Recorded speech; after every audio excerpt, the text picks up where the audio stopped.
What if I told you the most powerful man in the Catholic Church, the man who could have lived in palaces, who could have ruled with gold and grandeur, chose instead to walk barefoot with the broken?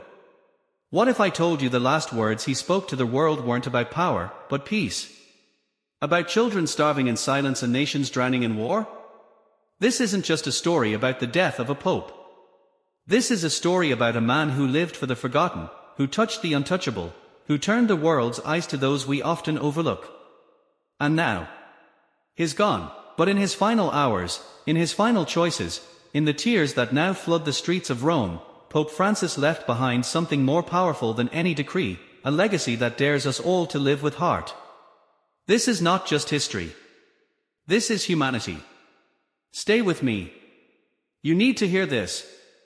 The world stood still on Easter Monday as news broke that Pope Francis had passed away at the age of 88.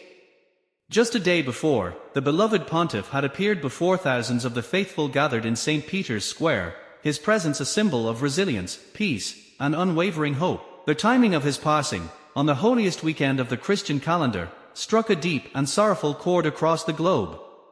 It was not just the loss of a religious figure, it was the loss of a man who had come to embody compassion, humility, and the true essence of spiritual leadership.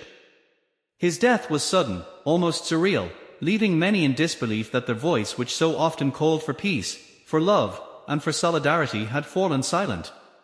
In that moment, across continents and cultures, hearts broke together. It felt as though the light of one of the world's kindest souls had gently dimmed, leaving behind a silence filled with mourning and reflection. What makes his departure even more heartbreaking is how recently he stood before us, fragile yet full of spirit. On Easter Sunday, just hours before his death, Pope Francis sat in his wheelchair, waving to crowds with tired but gentle hands, stopping often to bless babies brought before him. He didn't speak much, but through his eyes, one could feel the weight of a final farewell. His last message, delivered by an aide, was a plea for peace in Gaza and Ukraine, a cry against the senseless thirst for blood that has torn the world apart. That was Francis, always thinking of others, even when his own body was failing him. He gave everything he had to his people, right until his final breath. And now, in his absence, we are left with a memory so vivid, so pure, it feels almost holy. Pope Francis's path to the papacy was unlike any other in modern history, a journey that defied centuries of tradition and expectation. Born Jorge Mario Bergoglio in Buenos Aires to Italian immigrants fleeing fascism, he was not shaped by privilege or proximity to power but by struggle, simplicity, and a deep love for humanity.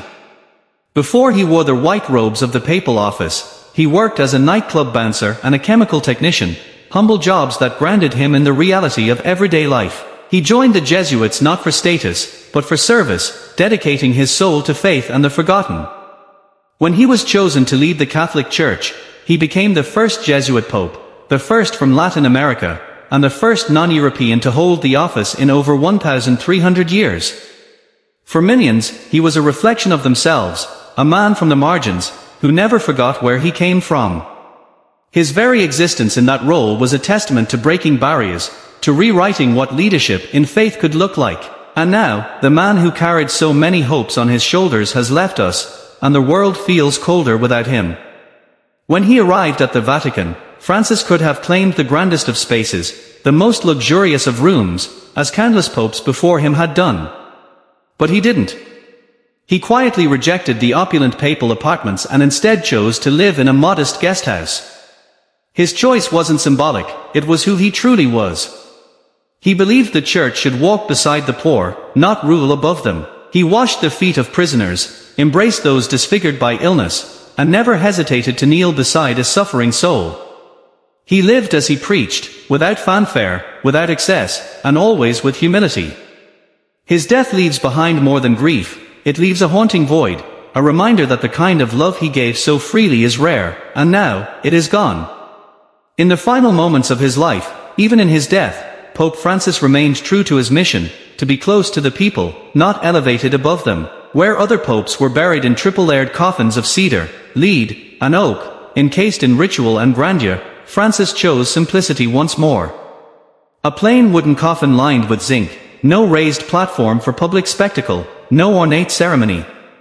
Just as he had walked humbly in life, he asked to be mourned with humility in death. And more than that, he made the deeply personal decision not to be buried within the Vatican, but instead in the Basilica of St. Mary Major, among the people of Rome whom he so dearly loved. It is not just a change in tradition, it is a final act of intimacy, a pope who wished to be near those he served, even in eternal rest. It hurts, deeply, to see such purity depart from this world, to know that even his last breath carried a message of closeness, of presence, of love for the forgotten. When news of his death spread, the streets of Rome changed. People ran toward St. Peter's Square not in chaos, but in heartbreak. Strangers embraced, tears streamed down cheeks young and old. In a city known for its grandeur and history, there was only silence and sorrow. From world leaders to villagers, tributes poured in not just for a leader, but for a soul who made them feel seen. Francis wasn't just the head of a church, he was a man who made you believe, even for a moment, that the world could be kind.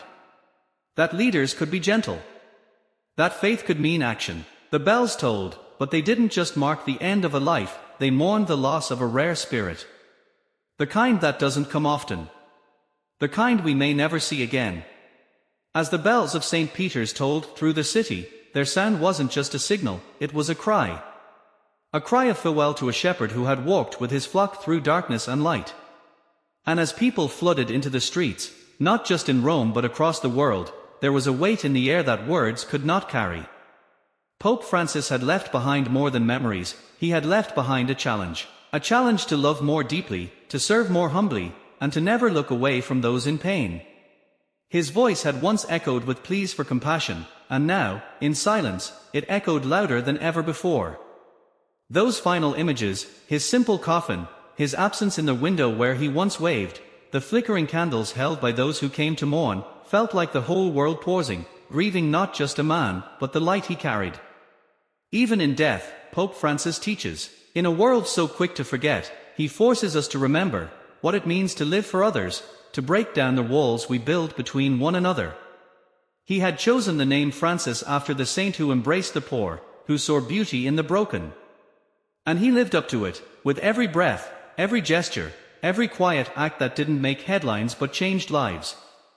As the world watches, as cardinals gather in sacred secrecy to choose a successor, the question on every heart is the same: who can follow a man like him? Who will carry that torch of gentleness, of fierce mercy? His seat may be empty, but his spirit lingers, in the faces of the migrants he kissed, in the hands of the poor he fed, in the souls of all who dared to hope because he told them they mattered. As the bells of St. Peter's echo through the night, and the world gathers in silence to mourn, we're left not just with grief, but with a challenge. Pope Francis didn't just leave us with words, he left us with a mission. A call to lift up the voiceless, to break bread with the outcast, to love without condition. In his final breath, he reminded us what true faith looks like, not in crowns or cathedrals, but in compassion and courage. His legacy doesn't end with a funeral. It lives on every time we choose humility over pride, service over status, and love over indifference. Thank you for walking through this emotional journey with us today. If this touched your heart, if it made you reflect even for a moment, then the spirit of Pope Francis is already working through you. This is a one-story teller, where stories aren't just told, they are felt. Don't forget to subscribe, like, and share this video to keep his message alive. Until next time, let's honor his memory not just in mourning, but in action.